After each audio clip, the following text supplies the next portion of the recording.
I take it you'll be coaching tomorrow. Is that? Yeah. Will be. Yeah. What's the mindset of the team right now, Coach? After you've regrouped and looked, Uh, where's your head at right now? You think? I think, of course, it's a tough situation, but the first thing is to, I think, clear our mind, as you said, realize that if you watch the stats sheet of the last game, uh, we had more points in the paint, we had more free throws, we won the board, and all quarters were decided by a small margin. So again, against a fantastic team like they are, remember they've won, I think, 18 or 19 straight playoff games with Western Conference teams. So I mean, we know what we're playing against. Do everything a little bit better will be of course the key. So we talk a little bit, we watch a little bit of film. I think the team is ready to play and compete. Are they frustrated with the fact that the shots just aren't falling right now? Well, I think it's human, I think, but I mean, this is a game and this is a sport, and you can't get frustrated. You got to go back on the court and try to prove everybody's wrong, and that's it. And there is nothing more than that. I think that as long as we can find open shots, we should not be worried.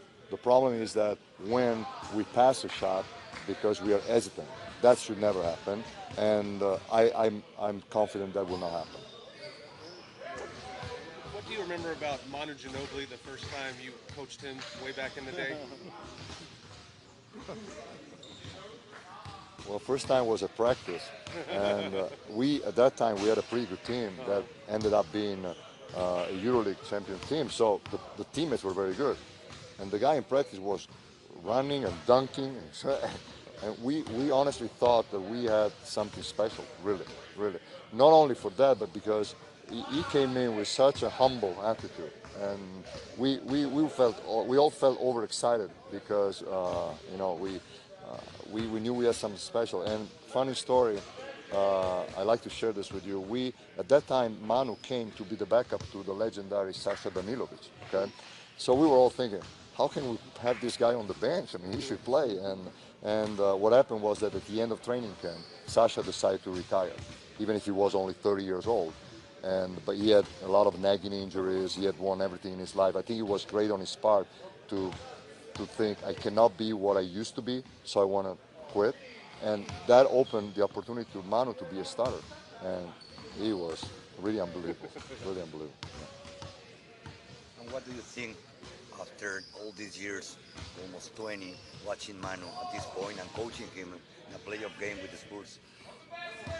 Well, I cannot lie to you, and even if it's awful, because I would have not liked, nobody would have liked to be in this situation for the obvious reason. At the same time, there is a little part of that moves me a lot, to be there with Manu in this playoff game. Really, that's something that pushes you to try to be, the best possible helper for him and the team, and don't mess up anything in this game, just to help him to have a great game.